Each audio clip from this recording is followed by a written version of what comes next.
Olá, o Dialogando está no ar, o mês de junho já foi embora. E aí, como foi? Muito forró, muito arrasta-pé, saudades?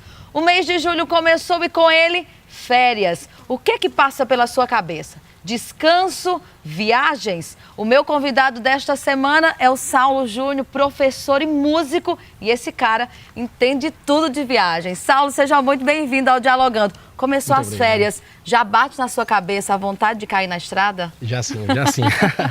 Eu costumo dizer que qualquer coisa que te tire da rotina já está valendo a pena. Que né? legal. E férias, nem se fala, né? Você é professor e tem uma rotina muito constante, né? Então, Claro, quando chega claro. julho, janeiro, você já se programa para isso. Claro, claro.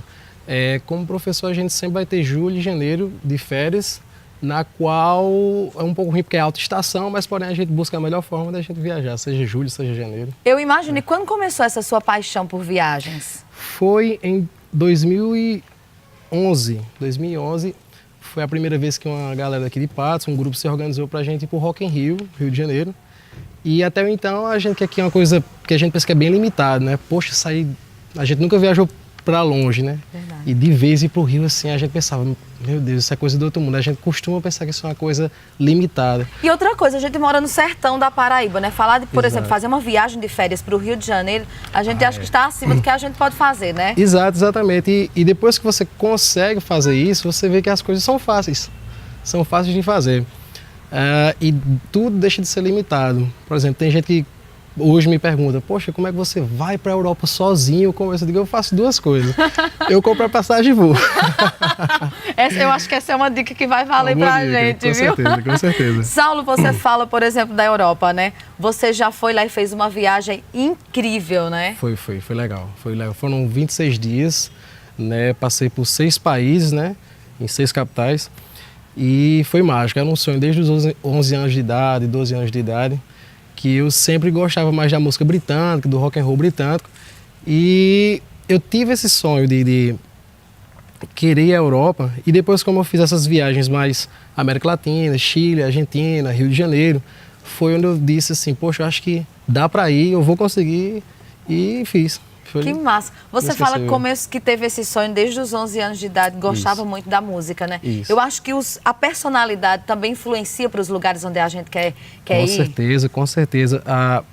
Isso vai muito da característica de cada lugar, da característica de cada grupo em sua devida cidade, e a gente consegue se identificar. Quando a gente chega, por exemplo, em Londres, que foi o local que mais eu desejava ir, você chega lá e as bandas, os livros, os encartes dos CDs, aquilo vai dando vida. Tudo emociona, né? Tudo emociona, vai dando vida. Você vai visitando lugares na qual você só vê em encarte de CD ou num pôster. Olha, E tudo eu isso sou identifica. muito fã do Saulo, né? Eu sigo ele nas redes sociais porque ele é muito massa. Eu vi uma foto sua, por exemplo, que é um ícone. Eu acho que todo mundo que vai ali naquela rua, né? Na Street, onde tem a foto dos Beatles, né? Abbey Road, Aquela Abbey é Road. simplesmente fenomenal, né? Eu acho que Exato, bateu, exato. assim, uma emoção enorme. Claro, Eu visualizando a foto já senti essa emoção, então eu fico pensando como é viver esse momento lá. De fato. E teve um fato bem engraçado, que eu peguei o endereço, a linha de metrô de Londres é bem fácil de se andar, é bem fácil de chegar aos destinos. E eu cheguei na Avenida Abbey Road e eu perguntei a um guarda qual é a rua certa, qual é a Abbey Road de fato. Eu fiz aquela lá. E eu fui, né? E ao chegar eu me deparei com uma faixa de pedestre.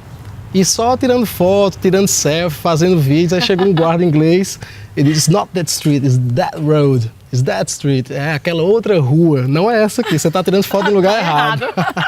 Aí eu digo, tudo bem, depois desse mico, aí eu passei realmente a ir na faixa de pedestre lá dos Beatles. Na sua família tem alguém que curte essas mesmas coisas que você, viajar, por exemplo, que se encanta, que põe de fato o pé na estrada? Claro, as duas coisas... o lado musical veio da minha mãe e o lado de viajar do meu pai. Então foi meio que uma junção disso aí. Nossa, certo? cara, O lado aventureiro. você foi um sortudo, né? Então. É.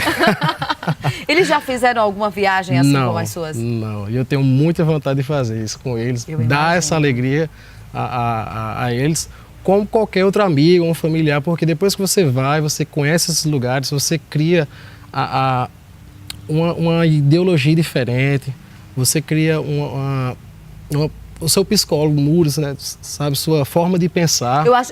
Tem uma frase que é muito boa, que a gente sempre vê na internet, né? Você sai de casa com uma mala, mas você não volta com a mesma mala, porque você volta mais cheio, né? Com certeza, e não é só as com coisas certeza. que você traz, mas a sua alma vem diferente, concorda, Com Saulo? certeza, com certeza. Você vem com um espírito mais preparado, seja para tudo, até mesmo para voltar para a rotina, entende? Então, Por isso que todo mundo precisa de férias? claro, é totalmente necessário, principalmente em viajar. Eu imagino. Olha, nós temos uma pergunta de um telespectador, olha. Férias tem que ter viagem para você, sozinho ou acompanhado?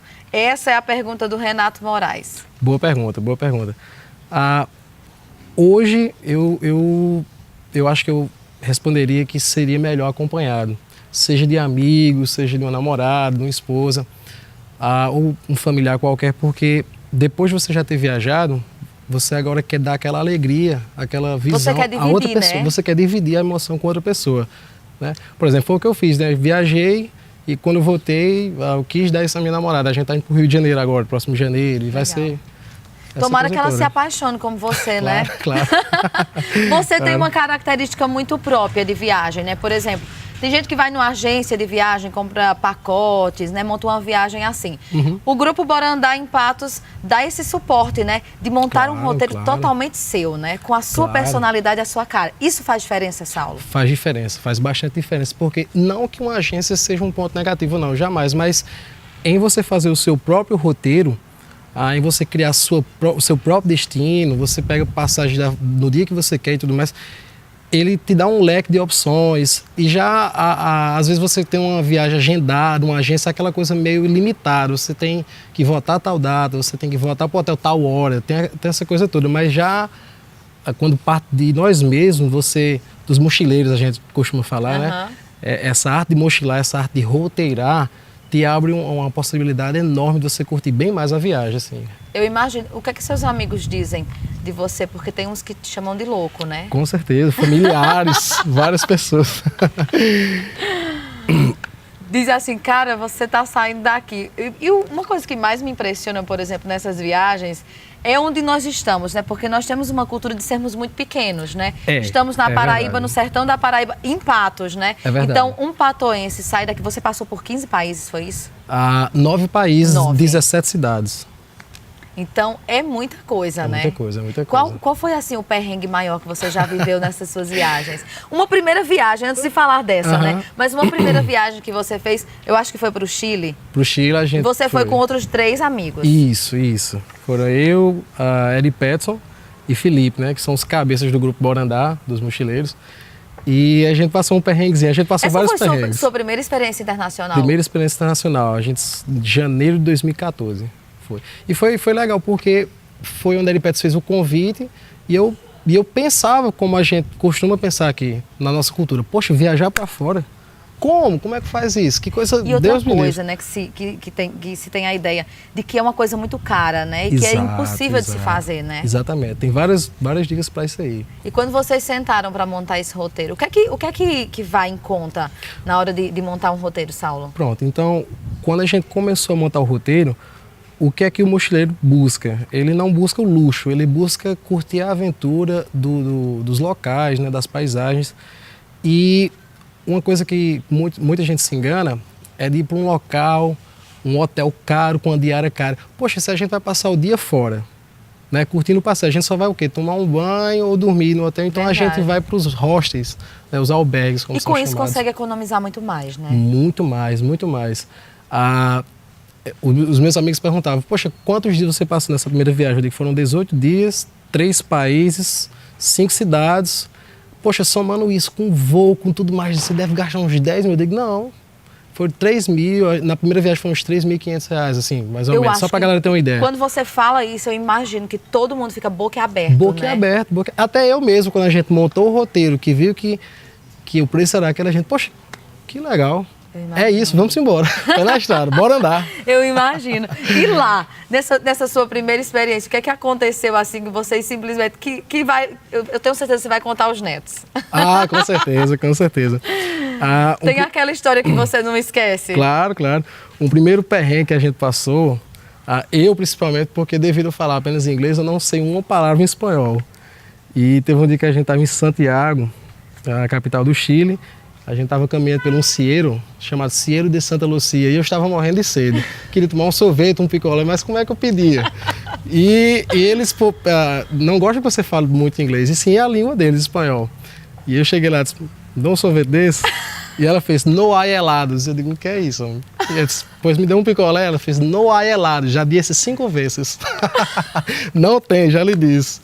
Mas enfim, aí eu vou ter que aprender espanhol agora. Eu imagino. Mas, por exemplo, você é professor de inglês, né? Isso. Eu sei que isso contribui muito para uma viagem internacional como essa. Mas não é, por exemplo, o crucial da história, né? Porque tem gente que não fala nada e também vai. Com certeza, com certeza. Um dos meus amigos que a gente já chegou a viajar para fora também não falava.